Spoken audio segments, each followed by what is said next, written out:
přístup, připojení na USBčko a drátový připojení. A taky je tam nějaký střídače pro napájení celého a kromě toho jsou ty světová data. A ty všechny senzory drobnější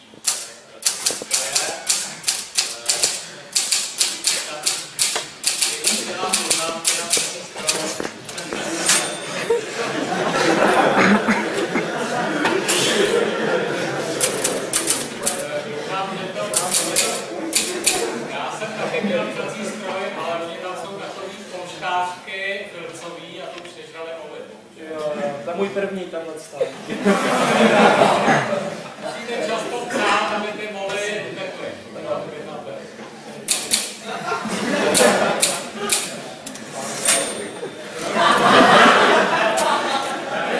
Já vždycky řeknu nějakou větu a udělám pauzu, abyste si to mohli No, já to opakuju už právě, já si nestíhám psát ty poznámky, protože to opakuju pořád.